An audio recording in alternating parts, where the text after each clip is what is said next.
आज हम जो स्टार्ट करने वाले हैं वो हमारे that is equilibrium.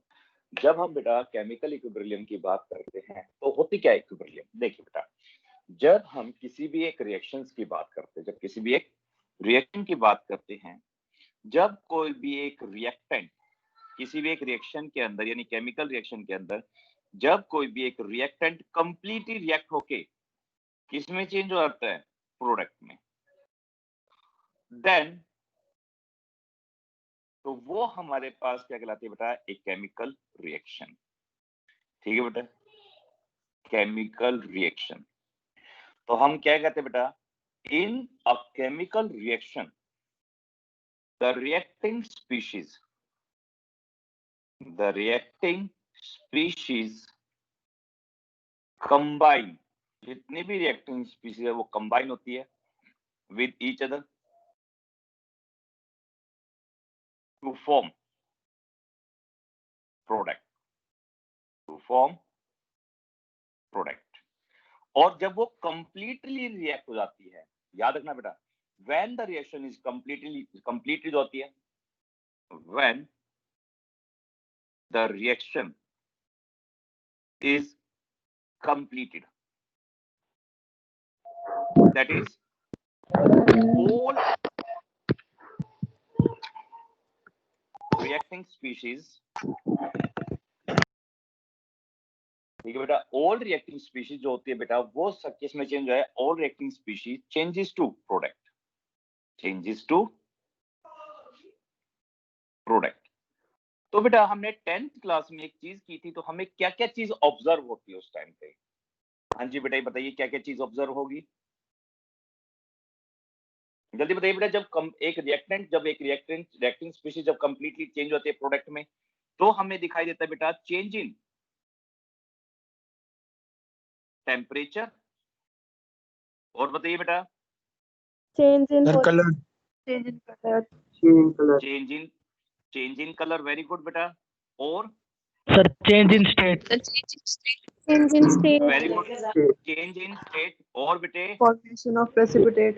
evolution of a gas, बिल्कुल सही बेटा, इवोल्यूशन या फॉर्मेशन ऑफ प्रेसिपिटेट, इवोल्यूशन हो जाए, इवोल्यूशन ऑफ गैस हो बेटा, फॉर्मेशन ऑफ प्रेसिपिटेट हो जाए, ये सारी की सारी क्या होती है बेटा? ये चेंजेस होती है फॉर्मेशन ऑफ पीपीटी। ठीक है बेटा, जब ये सारी की सारी चीज हमें ऑब्जर्व हो जाती है तो हम ये कहते हैं कि ये रिएक्टेंट, ये कंप्लीटली कोई भी एक रिएक्टिंग स्पीशीज किस में चेंज है? प्रोडक्ट में चेंज है। बट कई बार ऐसा होता है बेटा, जब हमारे पास जो रिएक्टिंग स्पीशीज है कंप्लीटली चेंज नहीं होती प्रोडक्ट में, तो हम कहते हैं बेटा कि समटाइम्स क्या होता है बेटा, वो क्या कहते हैं, किसी भी वजह से कोई भी हमारे पास ऐसी कंडीशन आ जाए जहां पे आपकी रिएक्टिंग स्पीशीज कंप्लीटली चेंज नहीं होती, किसमें? प्रोडक्ट में। तो उस कंडीशंस में जब हम बात करते हैं, यानी रिएक्शन क्या हो जाती है? एट ए टाइम जाके बैलेंस हो जाती है। तो इफ सच रिएक्शन, अब यहां पे इन्हीं रिएक्शंस की बात करते हैं, such reaction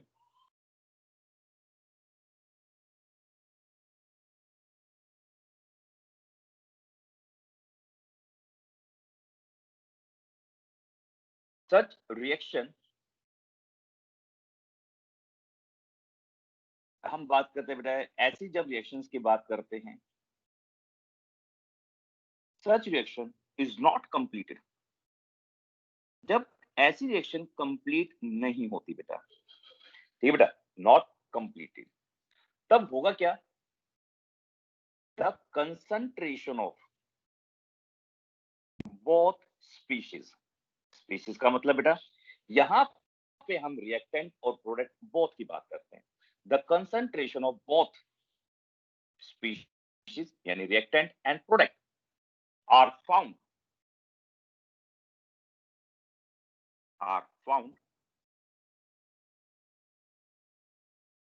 in the reaction. ये बेटा किसमें मिलते हैं? हमें रिएक्शन में मिलते हैं। ठीक है बेटा, किसमें मिलेंगे? रिएक्शन में। उस टाइम पे एक वर्ड और लिखते हैं, eight constant temperature and pressure. then the reaction is said to be, then the reaction is said to be। ठीक है बेटा, यानी कहने का मतलब ये है बेटा कि उसमें बहुत मिलते हैं। देखो, जब कोई भी एक रिएक्शन कंप्लीट नहीं होती और कंसंट्रेशन ऑफ बोथ स्पीशीज यानी रिएक्टेंट और प्रोडक्ट दोनों ही आपको किस में मिलती है, रिएक्शन मिलती है at a constant temperature and pressure पे, देन एट दैट कंडीशन, उस कंडीशन पे रिएक्शन को हम कहते हैं the reaction is said to be in equilibrium. कि वो रिएक्शन किस पे है बेटा, इक्विलिब्रियम पे आ गई है हमारी, कि ना वो आगे की तरफ मूव कर रही है ना वो पीछे की तरफ जा रही है। तो वहां पे बोथ स्पीशीज का, that is concentration of these species या both species become constant। ठीक है बेटा, become constant। ये बात समझ में आई या नहीं है बेटा, क्योंकि इंट्रोडक्शन देने के लिए मुझे ये पीछे वाला चैप्टर 10th चैप्टर लेना पड़ा था 10th क्लास का। ये समझ में आई बेटा, जब ऐसी रिएक्शंस में जब आपको क्या ना दिखाई दे, रिएक्शन कंप्लीट नहीं होती, तो वो दोनों ही मिलते हैं हमें, concentration of both reactant and product are found in the reaction उस at constant temperature and pressure. उस कंडीशन पे हम क्या कहते हैं बेटा, इक्विलिब्रियम को पे हम जनरली बात करते हैं जनरली एंड इक्विलिब्रियम। देखो शॉर्ट में लिखता बेटा, इक्विलिब्रियम ऐसे लिख सकते हैं आप, and equilibrium represent a state in a process when the observable properties, जो हम ऑब्जर्व करते हैं बेटा, कौन कौन सी थी अभी हमने बताई, ऑब्जर्वेबल प्रॉपर्टीज कौन कौन सी थी, चेंज इन टेम्परेचर हो जाए, चेंज इन कलर हो जाए, change in state, evolution of gas या फॉर्मेशन ऑफ प्रेसिपिटेट, ये कुछ भी इस कंडीशन पे यानी इक्विलिब्रियम कंडीशन पे ये सारी चीज आपको कभी भी ऑब्जर्व नहीं होती। ठीक है बेटा, एन इक्विलिब्रियम जब हम बात करते हैं बेटा, an equilibrium represents a state of process when the observable properties like such as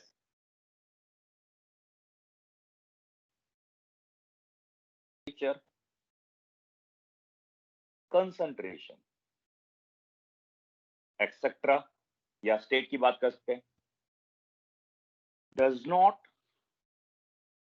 show any change, उनमें कोई भी चेंज नहीं आता बेटा, क्योंकि रिएक्शन कंप्लीट हुई नहीं, और जब कंप्लीट हुई नहीं तो उस कंडीशन को हम क्या कहते हैं, इक्विलिब्रियम कंडीशन।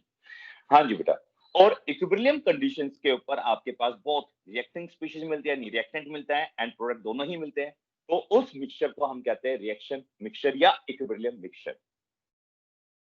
तो हम लिखेंगे at equilibrium both reactant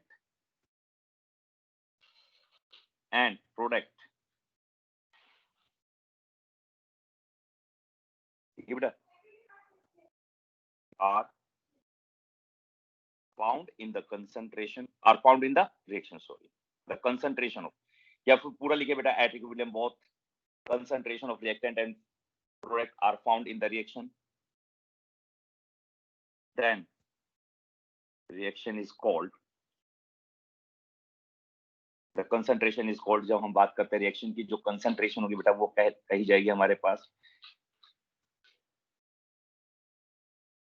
reaction mixture, या फिर हम उसे कहते हैं इक्विलिब्रियम मिक्सचर कहते हैं बेटा।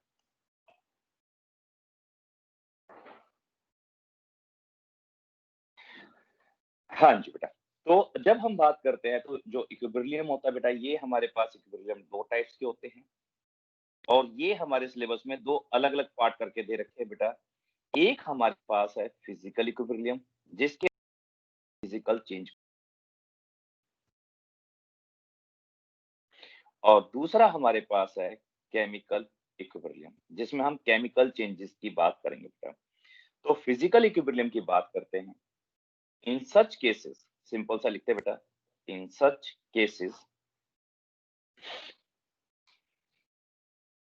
मेल्टिंग ऑफ सॉलिड हो गया बेटा,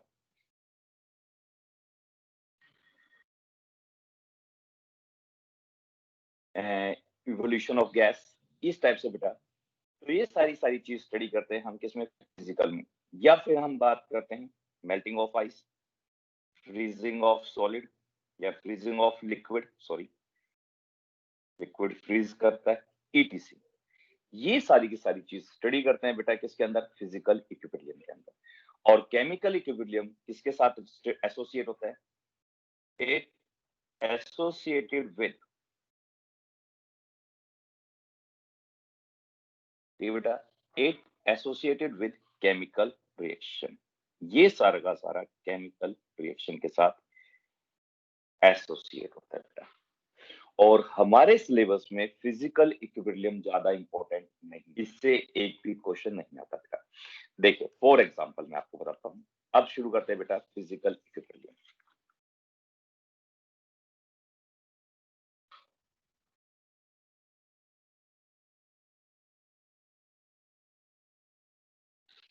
इक्विलिब्रियम इन फिजिकल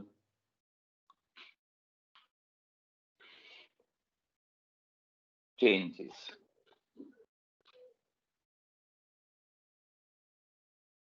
ठीक है बेटा, यानी इक्विलिब्रियम इन फिजिकल चेंजेस की बात करते हैं बेटा हम। किसकी बात करते हैं, फिजिकल चेंजेस की। हाँ जी बेटा, देखिए जब हम chemical equilibrium in equilibrium physical changes की बात करते हैं या फिजिकल इक्विलिब्रियम की बात करते हैं बेटा, तो उसमें हम किसकी बात करते हैं, ध्यान सुना, कौन कौन सी स्टेट्स की बात करते हैं। आप भी जानते हैं बेटा फिजिकल प्रोसेसेस जब हम बात करते हैं तो फिजिकल स्टेट कौन कौन सी होती है हमारे पास, सॉलिड, लिक्विड एंड गैस।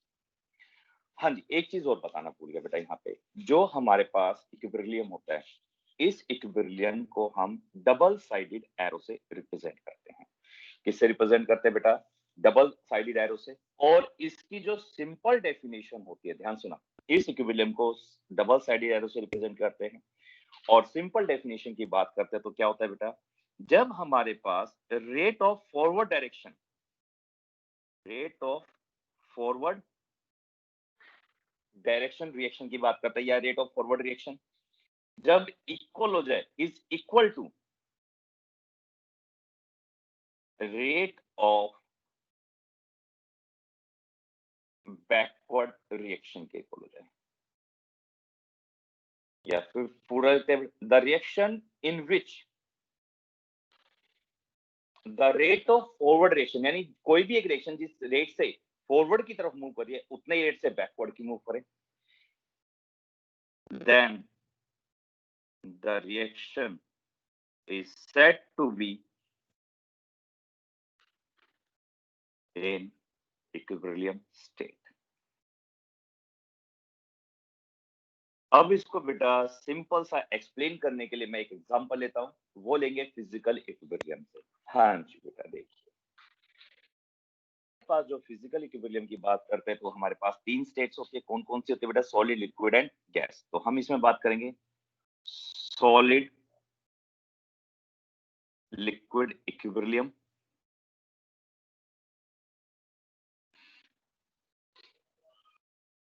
या फिर हम लिखते हैं बेटा solid is in equilibrium with liquid। ठीक है, सेकंड हम इसमें बात करेंगे बेटा liquid gas equilibrium, and third is solid gas equilibrium.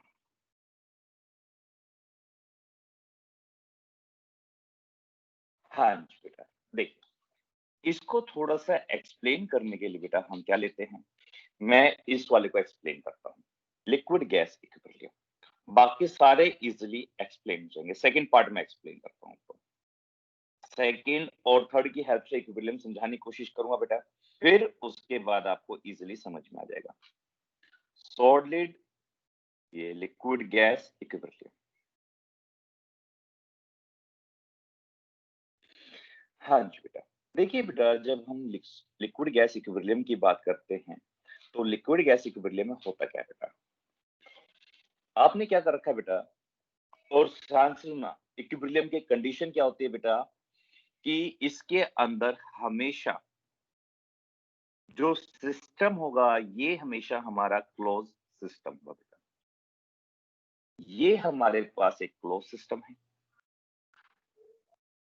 ठीक है बेटा, क्या है? कौन सा है हमारे पास? Close system. अब क्या करेंगे बेटा? इस क्लोज सिस्टम को मैंने क्या कर दिया, इसके अंदर वाटर फिल कर दिया।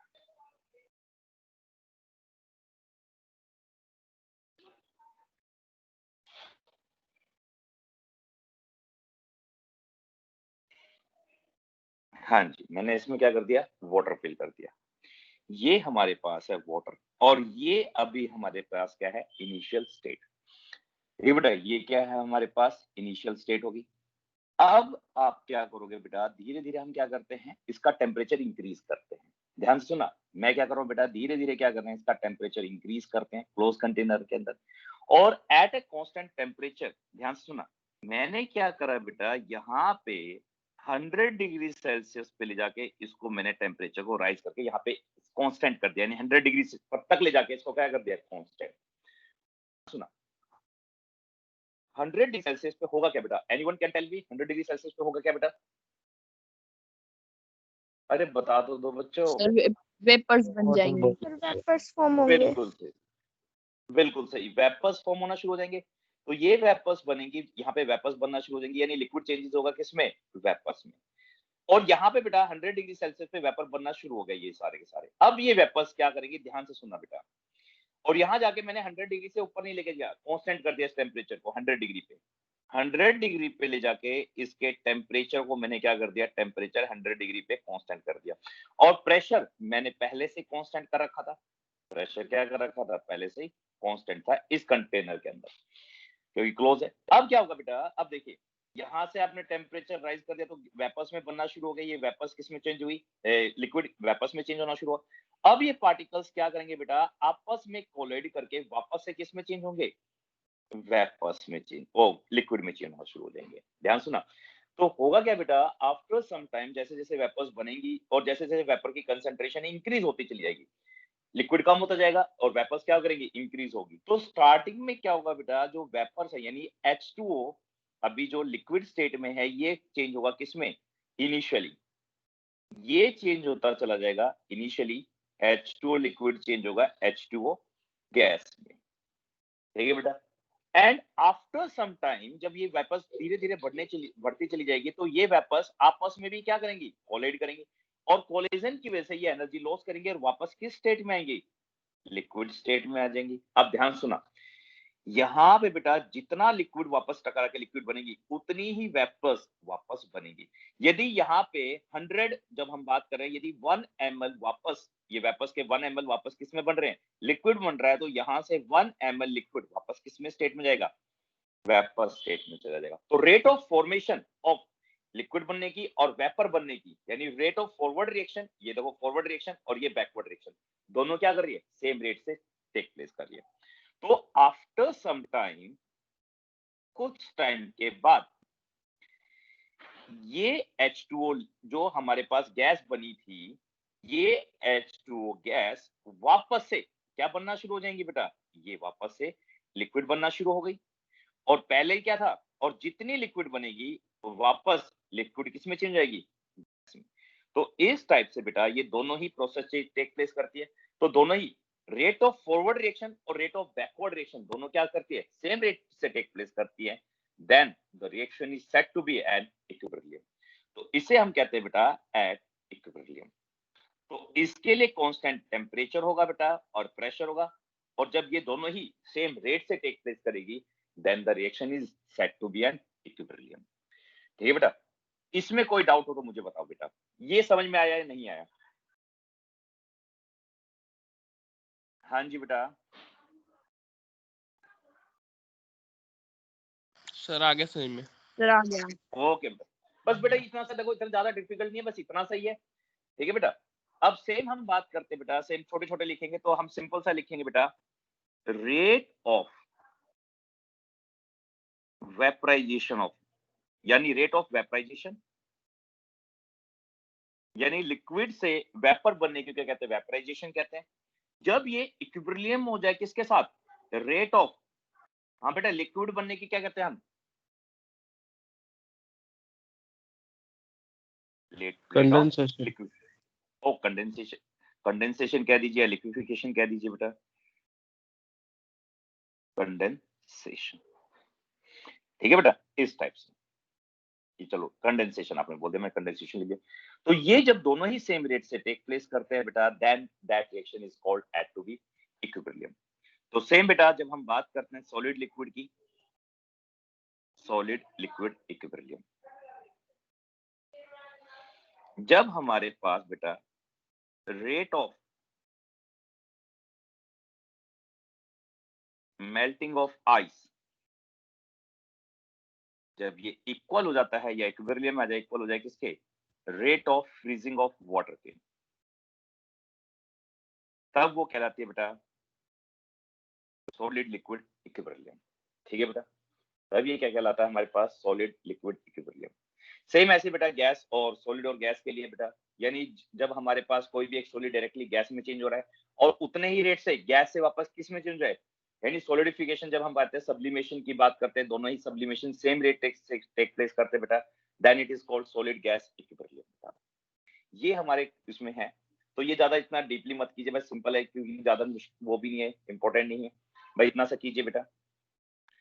अब हम बात करते हैं बेटा, इसके बाद एक हेनरीज लॉ आता है, देखो वो 12th क्लास में है, इसमें ज्यादा इंपॉर्टेंट नहीं, तो उसको भी कर लेते हैं बेटा। Equilibrium between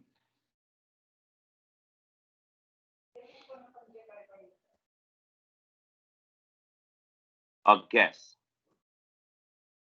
and its solution in liquid। हाँ जी बेटा, आप लोगों ने सॉफ्ट ड्रिंक देखी है बेटा, हाँ जी बेटा, सॉफ्ट ड्रिंक तो देखी होगी, अरे पी भी तो है सॉफ्ट ड्रिंक, अरे जैसे कोको कोला होगी, पेप्सी होगी, यस और no, Yes, sir. Yes, sir. बिल्कुल सही। हाँ जी बेटा, बिल्कुल देखिए आप लोगों ने पी है बेटा। चलो इसको एक्सप्लेन कर देते हैं छोटा सा। जब बेटा हम क्या करते हैं, इस जो इसके अंदर हम बात करते हैं, सॉफ्ट ड्रिंक की बात करते हैं, इस सॉफ्ट ड्रिंक के अंदर, सोडा वाटर के अंदर हमारे पास, इस वाटर के अंदर कौन सी गैस फील्ड होती है बेटा,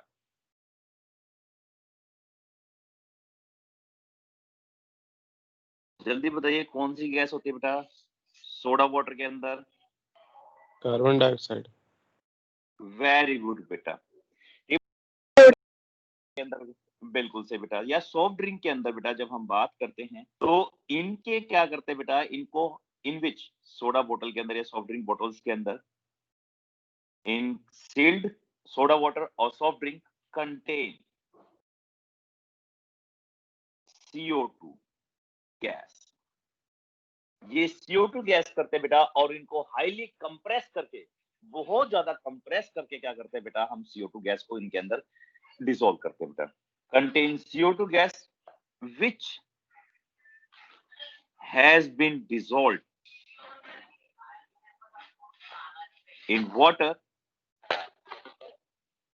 under high pressure।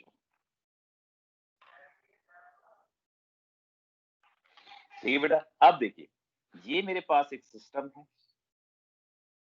और ये हमने पिस्टन मान लिया बेटा, फॉर एग्जांपल ये पिस्टन है हमारे पास, और ये यहाँ पे हमारे पास ये CO2 गैस है, ये सारी CO2 गैस है बेटा, और यहाँ पे ये हमारे पास क्या है, वाटर, ये वाटर हमारे पास, और ये वाली CO2 gas.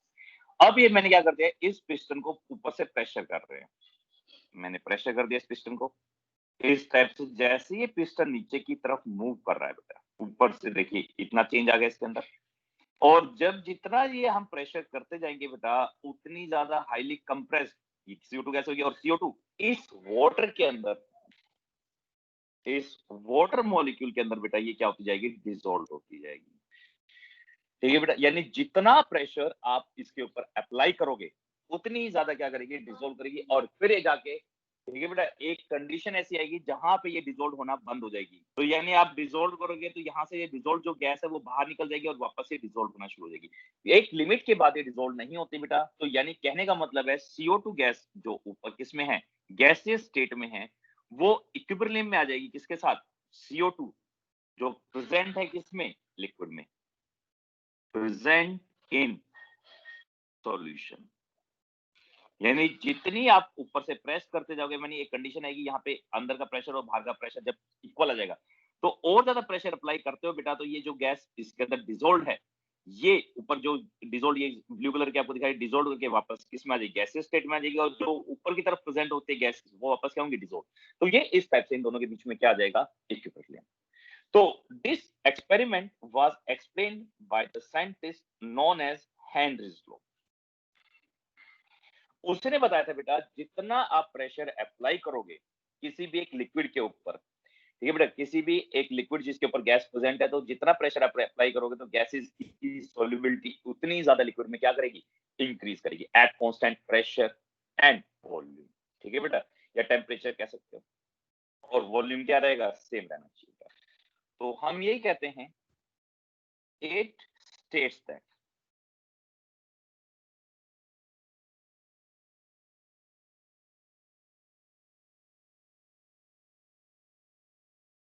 solubility of the gas present over the liquid, present over the solution at constant temperature is directly proportional to, is proportional to the pressure of the gas above the surface of solution. यानी pressure is directly proportional to the solubility of the gas, यानी जितना ज्यादा pressure apply करोगे उतनी ज्यादा solubility होगी बेटा। तो P, जैसे यहाँ पे हमने CO2 गैस है, तो pressure of CO2 gas is directly proportional to mole fraction of CO2 gas.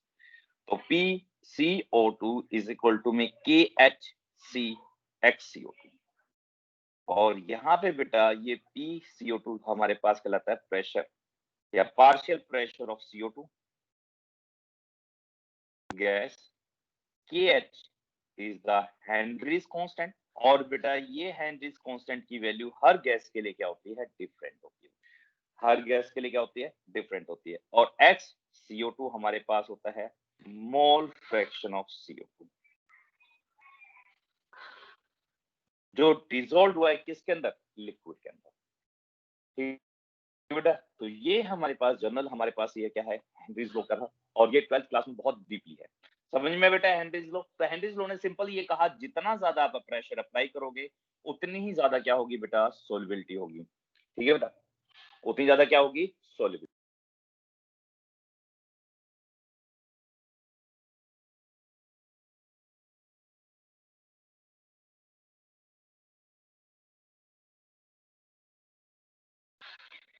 ठीक है बेटा, अब हम बात करते हैं general characteristics. What are the characteristics of equilibrium.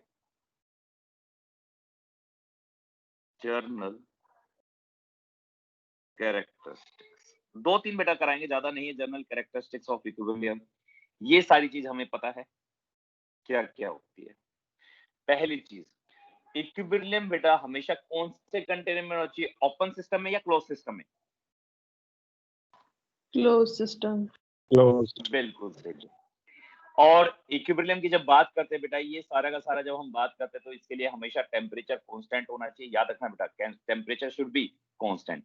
यानी वो एट इक्विलिब्रियम जब हम बात करते हैं बेटा, सिंपल सी बात करते हैं, at equilibrium the concentration of, the concentration of different species, जितनी भी स्पीशीज है,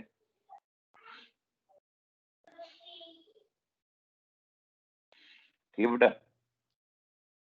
different species जो इन्वॉल्व होती है,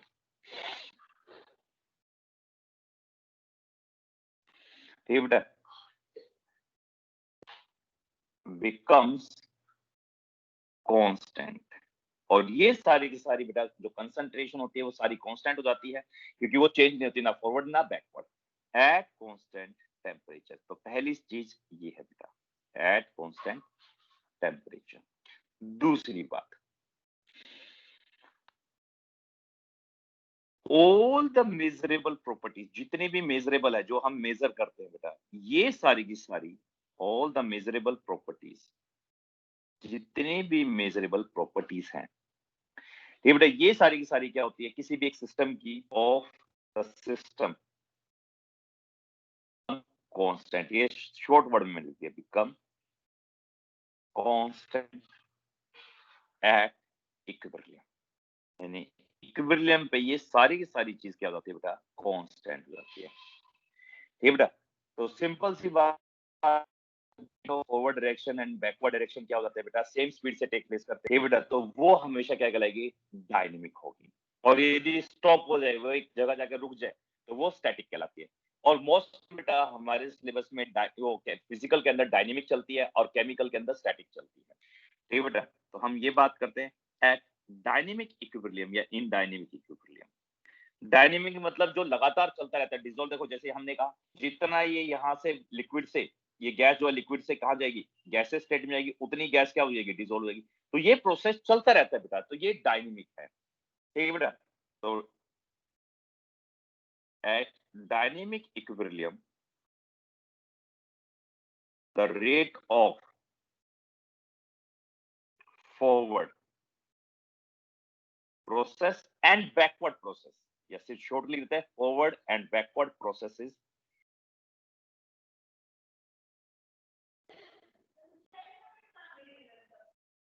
आर सेम। दोनों का रेट क्या होगा बेटा, सेम होगा।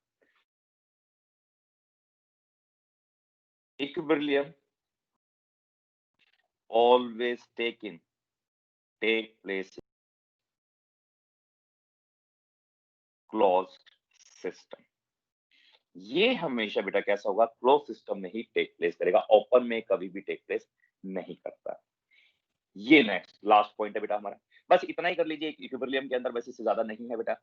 अब हम बात करते हैं इक्विलिब्रियम इन, ये तो फिजिकल का था, अब हम इक्विलिब्रियम की बात करते हैं केमिकल्स में बेटा। हाँ जी बेटा,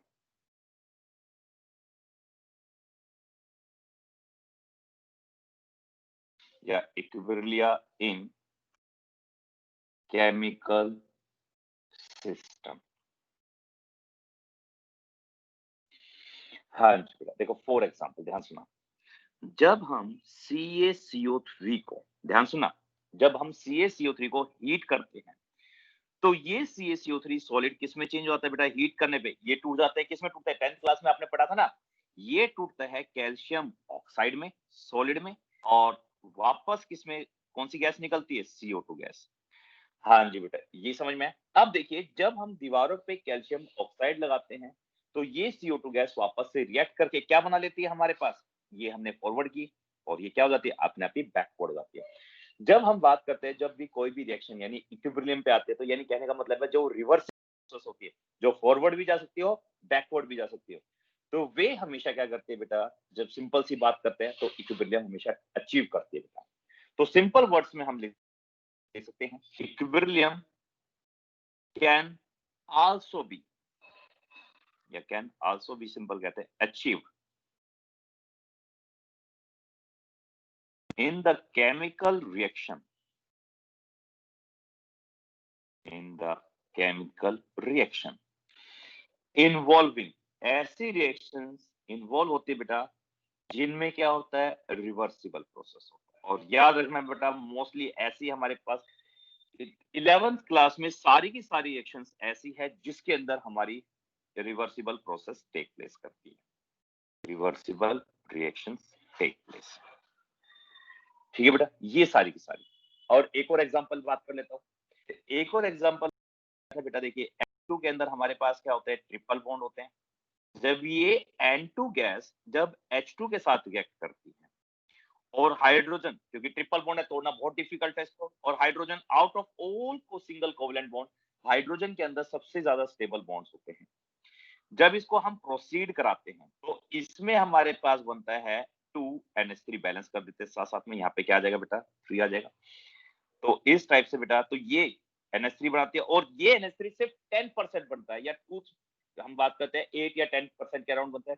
तो ये वापस जितना बनता है वापस टूट के वापस क्या बनना शुरू हो जाता है, ये वापस चला आता है, क्योंकि ये क्या है, as compare to NH3 N2 and H2 are more stable. इस रिएक्शन क्या होगी, रिवर्सिबल। तो विद रिस्पेक्ट टू टाइम जब हम बात करते हैं तो कंसंट्रेशन ऑफ रिएक्टेंट स्टार्टिंग में डिक्रीज होती है और फिर क्या होती है, इसकी ये प्रोडक्ट इंक्रीज होती है, बट इक्विलिब्रियम पे जाने के बाद बेटा इनकी कंसंट्रेशन में चेंजेस आना शुरू हो सकते हैं। ठीक है बेटा, तो इसी वजह से बेटा इक्विलिब्रियम को भी यहाँ पे भी हम क्या करते हैं, डबल साइडेड या रिवर्सिबल रिएक्शंस की एरो से डिनोट करते हैं। और मोस्ट ऑफ द रिएक्शंस, जितने भी हमारे पास केमिकल रिएक्शंस है वे रिवर्सिबल होंगी। मोस्ट की बात कर रहा हूं, यहाँ पे वर्ड याद कर रहा है वो मोस्ट, तो उनके अंदर हमेशा इक्विलिब्रियम एस्टेब्लिश करेगा बेटा, ये चीज है। हाँ जी बेटा, तो जब हम बात करते हैं बेटा केमिकल इक्विलिब्रियम, हमारे पास दो टाइप्स के होते हैं। एक हमारे पास होता है होमोजेनियस और एक होता है हेट्रोजीनियस। होमोजेनियस केमिकल इक्विलिब्रियम, या फिर सिंपल छोटा सा लिखते हैं इक्विलिब्रियम इन होमोजेनियस सिस्टम, जो एनसीईआरटी में लिखा था। देखिए बेटा शॉर्ट में इसकी डेफिनेशन बताता हूं। जब सारे के सारे रिएक्टेंट एंड प्रोडक्ट सारे के सारे सेम फेज में होते हैं, when all the reacting species, reactant हो चाहे प्रोडक्ट हो, सारे सेम फेजेस में हो, गैस गैस गैस, तो ये हमारे पास होमोजेनियस कहलाएगी। यदि अलग अलग स्टेट में हो, देखो जैसे यहाँ सॉलिड सॉलिड और गैस में अलग अलग स्टेट्स में आ गए, तो वो हमारे पास कहलाता है बेटा हेट्रोजीनियस। ठीक है बेटा, तो होमोजेनियस की बात करते हैं। इन homogeneous system,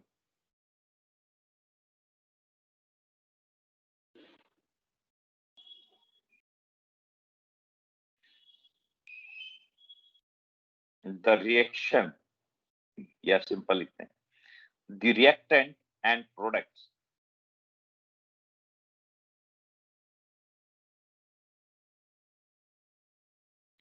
are in the same phase। जब सारे के सारे क्या हो बेटा, सेम फेज में होते हैं, तब वो हमारे पास कहलाते हैं होमोजेनियस। एग्जांपल लिख दे बेटा, N2 gas plus 3H2 gas is in equilibrium with 2NH3 gas. एक और एग्जांपल देखो बेटा, H2 gas plus I2 gas is in equilibrium with 2HI gas. ठीक है बेटा, इस टाइप से।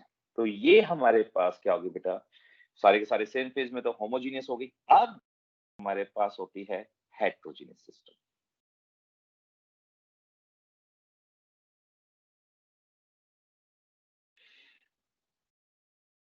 सिंपल छोटा सा लिखते हैं heterogeneous equilibrium when the reactant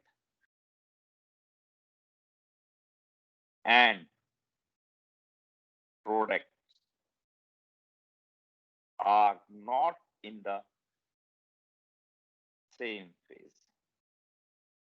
जब वो सेम फेज में नहीं होते बेटा, then the equilibrium to be homogeneous equilibrium बेटा, उसे हेट्रोजीनियस कहा जाता है बेटा। एग्जांपल अभी हमने किया था बेटा ऊपर भी, CaCO3 जब ये सॉलिड, जब इसको तोड़ते हैं बेटा तो ये किस में टूट जाता है, Ca सॉलिड में और प्लस CO2 गैस में बेटा। तो ये हमारे पास क्या है बेटा, किसका एग्जांपल हो गया, हेट्रोजीनियस का। नेक्स्ट एक और एग्जांपल देखो बेटा, करते हैं KClO3, ये हमारे पास सॉलिड होता है।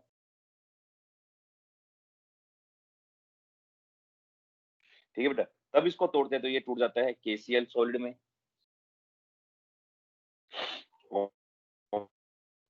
3O2 gas. इसको बैलेंस कर लेते हैं बेटा, यहाँ पे 2 लग जाएगा और यहाँ पे भी क्या आ जाएगा, तो देख रहे हो साफ साफ। तो ये हमारे पास कहलाता है बेटा हेट्रोजीनियस इक्विलिब्रियम बेटा। तो इस टाइप से बेटा हम इसको क्या करते हैं बेटा, ये हमारे पास डिफरेंट टाइप्स के हो गए। अब इसके बाद हम जो हमारे पास मेन है वो करते हैं बेटा। एक सेकंड बेटा, ये बार बार है ना किसी का फोन आ जाता है, तो ये इसके ना वो चेंज होती है, रोटेशन। ठीक है बेटा, ये हमारे पास हो गया होमोजीनियस इक्विलिब्रियम और हेट्रोजीनियस इक्विलिब्रियम।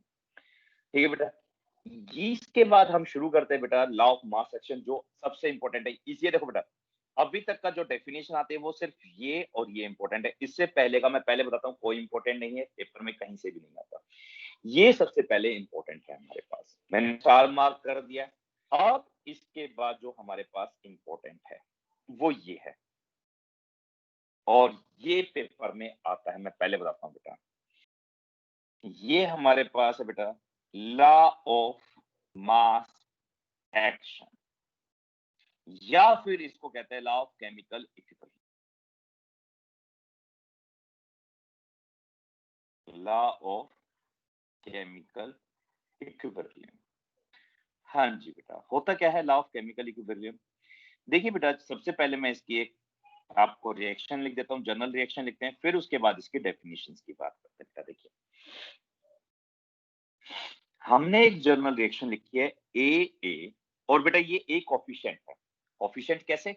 जैसे मैंने अभी बात करी, ये देखो रिएक्शन में जब हम बैलेंस करते हैं तो उसके आगे जो नंबर्स लगाते हैं that is are called stoichiometric coefficient. Stoichiometric coefficient याद रखना बेटा, that are called stoichiometric coefficient. जैसे यहाँ पे स्टोइचियोमेट्रिक कोफिशिएंट 2 है, यहाँ पे 2 हो गया, यहाँ पे 3 हो गया, दीज आर द स्टोइचियोमेट्रिक कोफिशिएंट। ऐसी बेटा ये हमारे पास एक जनरल रिएक्शन लिख रहा है जिसका स्टोइचियोमेट्रिक कोफिशिएंट ए है। ऐसे हम बात करते हैं, और ये हो गया इसका कोफिशिएंट हो गया बी। ऐसे नेक्स्ट बेटा हम बात करते हैं सी, इसका कोफिशिएंट हो गया सी। नेक्स्ट हम बात करते हैं डी, और इसका कोफिशिएंट हो गया डी। ठीक है बेटा, तो जब हम रेट की बात करते हैं, देखिए सुना, according to law of mass action, जब भी रेट की बात करते हैं, रेट ऑफ अ रिएक्शन या rate of a chemical reaction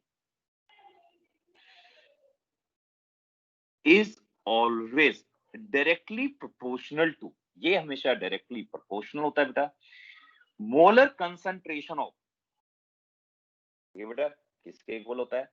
this is always equal to the molar concentration of, ये बेटा मोलर कंसंट्रेशन ऑफ रिएक्टेंट और प्रोडक्ट। जो हम बात करते हैं रिएक्टेंट की concentration A, the rate of a chemical reaction is directly proportional to the molar concentration of the reactant product of, जितने भी हमारे पास रिएक्टेंट में जितने भी हमारे पास स्पीशीज होती है बेटा, उन सभी की मोलर कंसंट्रेशन का,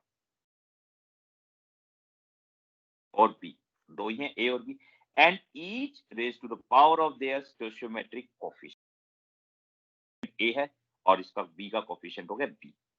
इस टाइप से this is called rate of a chemical reaction. तो हम कैसे डिफाइन करेंगे बेटा?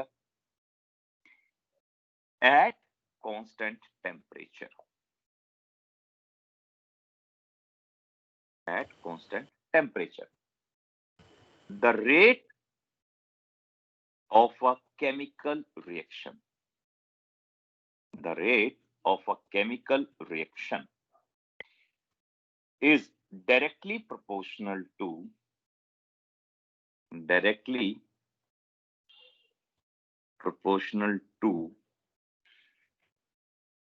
the product of, किसके प्रोडक्ट के इक्वल है बेटा? प्रोडक्ट मोलर कंसंट्रेशन, मोलर याद रखना word, directly proportional to multiplication है बेटा, molar concentration of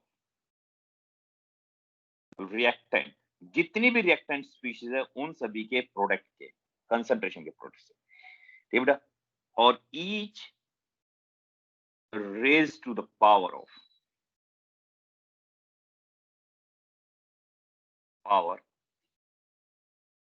equal to its corresponding CORRESPONDING corresponding stoichiometric coefficient। और बेटा कि जिसको ना समझ में आए वो प्लीज मेरे से एक बार दोबारा से रिपीट करवा लेना।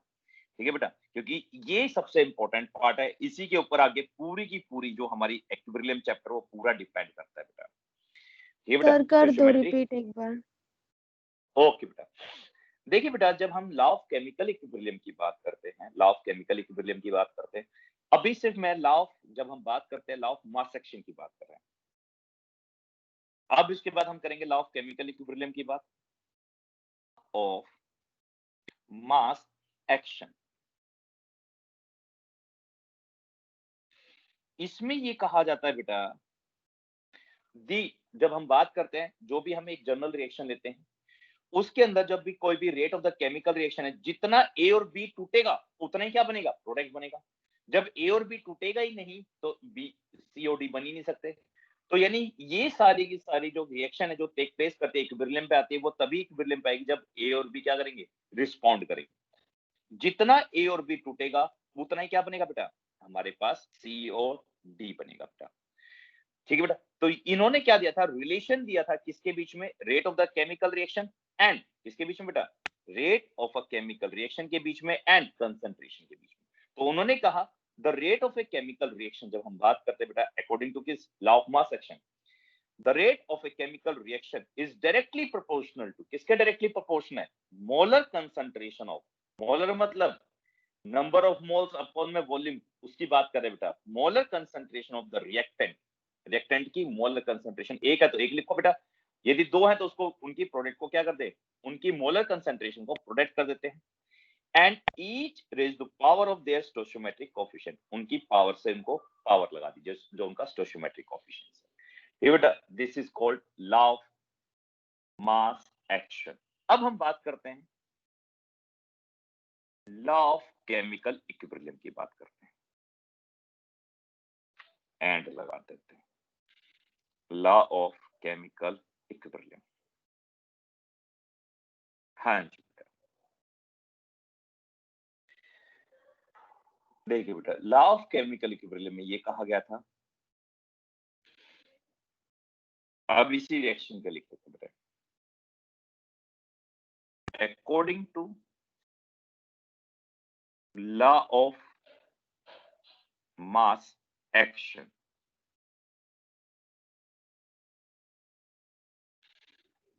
रेट ऑफ अ, या rate of a chemical reaction जो फॉरवर्ड डायरेक्शन में जा रही है, ये सिर्फ हम लिखते हैं बेटा रेट ऑफ फॉरवर्ड रिएक्शन, इसको हम बेटा आर एफ से डिनोट करते हैं, ये फॉरवर्ड तरफ जा रही है। और फॉरवर्ड में क्या हो रहा है बेटा, ये ए और बी चेंज हो रहा है सी और डी के अंदर, तो इसलिए हम किसके लिए लिखेंगे, directly proportional to concentration of A and concentration of B and each raised to power of their stoichiometric coefficient. ठीक बेटा, R F is equal to में KF, where K is the proportionality constant called equilibrium constant, where KF is the proportionality constant called equilibrium constant for forward reaction. Forward reaction. अब ऐसे same हम backward reaction के लिए लिखते हैं बेटा, इसे इक्वेशन फर्स्ट मान लेते हैं, रेट ऑफ बैकवर्ड रिएक्शन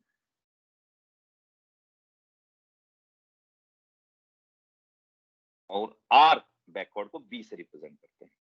और बैकवर्ड रिएक्शन में बेटा देखिए क्या है हमारे पास, सी और डी, ये सी और डी वापस क्या बना रहे, ए और बी, तो सी और डी और उनका कोएफिशिएंट क्या है, स्मॉल सी और स्मॉल डी। तो मोलर कंसंट्रेशन का प्रोडक्ट किसकी, सी का और डी का, and each the raise to power of the stoichiometric, sorry C का सी और डी की डी। तो R B is equal to में के B concentration of C and concentration of D. और ध्यान से सुनना बेटा, एक चीज और मैं बतानी यहां पे भूल गया आप लोगों को, जब हम मोलर कंसंट्रेशन की बात करते हैं, यहाँ पे कंसंट्रेशन को हम रिप्रेजेंट करते हैं या तो कैपिटल सी से रिप्रेजेंट करते हैं या फिर हम उसको स्क्वायर ब्रैकेट से रिप्रेजेंट करते हैं तो मोलर कंसंट्रेशन को। ध्यान सुनना बेटा, या तो सी से डिनोट करते हैं या फिर स्क्वायर ब्रैकेट से, क्योंकि मैं बार बार स्क्वायर ब्रैकेट बता रहा हूं। यहां पे ये देखिए स्क्वायर ब्रैकेट जो दिखाया है मोलर कंसंट्रेशन को रिप्रेजेंट करता है। कोई भी इस टाइप का ब्रैकेट ना लगाए, देखो ऐसा और ये वाले ब्रैकेट यूज ना करें, हमेशा स्क्वायर ब्रैकेट लगाने आपको। ठीक है बेटा, इस टाइप से। और यहाँ पे बेटा ये जो के बी है ये भी क्या है, प्रोपोर्शनलिटी कांस्टेंट, और इसको हम क्या कहते हैं, ये हमारे पास अगेन क्या हो गया, equilibrium constant for backward reaction, for backward reaction, इस टाइप से।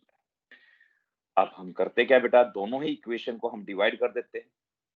ठीक है बेटा, इसको डिवाइड करते हैं दोनों ही इक्वेशन को, क्योंकि जब हम बात करते हैं या फिर हम डायरेक्टली लिखते हैं बेटा, at equilibrium rate of forward reaction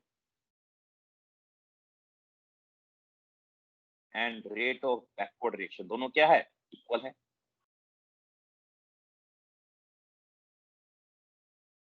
are equal, तो R F is equal to में आर बी। ठीक है बेटा, अब इसको आगे सोल्व करते हैं, तो इनकी वैल्यू हम पुट करते हैं बेटा। आर एफ हमारे पास क्या है, F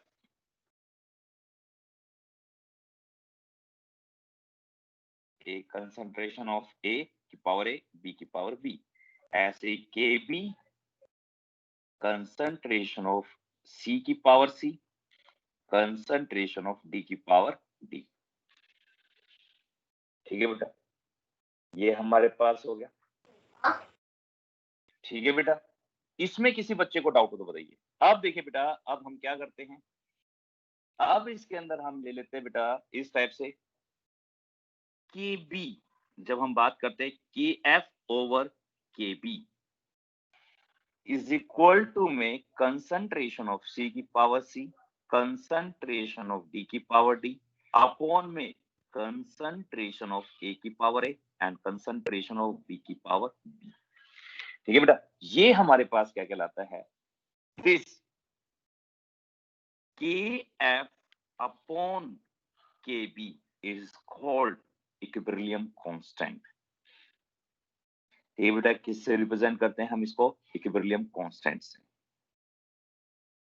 equilibrium constant for the reaction, या फिर पूरा लिखिए रिवर्सिबल रिएक्शंस, और इसको रिप्रेजेंट करते हैं हम के से, और कंसंट्रेशन है तो इसलिए केसी से रिप्रेजेंट करेंगे। किससे रिप्रेजेंट करेंगे बेटा, केसी से। तो ये हमारे पास हो गया केसी इज इक्वल टू में कंसंट्रेशन ऑफ सी की power C, concentration of D की पावर डी अपॉन में कंसंट्रेशन ऑफ ए की power A and concentration of B की पावर बी। तो ये हमारे पास आ गया बेटा फॉर्मूला। ऐसे ही इन टर्म्स ऑफ प्रेशर लिखेंगे बेटा, किसके टर्म्स में, प्रेशर की टर्म्स में लिखते हैं। तो प्रेशर के लिए देखो, कंसंट्रेशन के लिए सी आ गया, प्रेशर के लिए पी, तो पार्शियल प्रेशर ऑफ सी की power C, partial pressure of D की power D, pressure of A की power A and pressure of B की पावर बी। इस टाइप से था ये in terms of concentration and ये है इन टर्म्स ऑफ प्रेशर। इसीलिए बेटा हम जब बात करते हैं लॉ ऑफ केमिकल इक्विलिब्रियम की, तो उसको डिफाइन कैसे करते हैं, लॉ ऑफ केमिकल इक्विलिब्रियम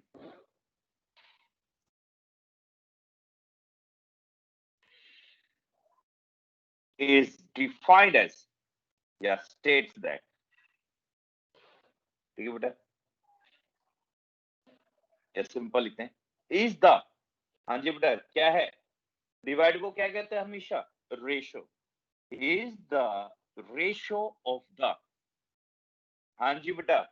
तो सबसे पहले ऊपर किसका प्रोडक्ट लिखा बेटा, जल्दी बताओ, is the ratio of the, जल्दी बोलो,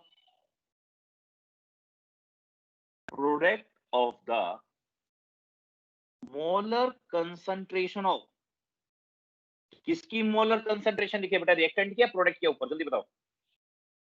प्रोडक्ट बिल्कुल सी, प्रोडक्ट प्रोडक्ट की। To that,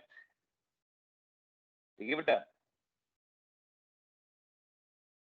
law of chemical equilibrium is the ratio of the product of the molar concentration of products, ठीक है बेटा, molar concentration of product each raised to the power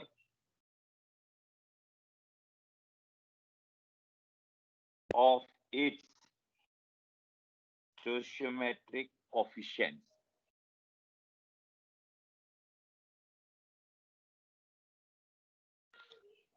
to the,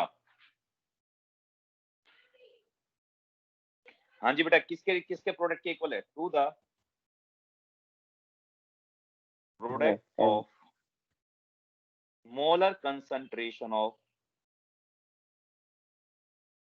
product of molar concentration of reactant each raised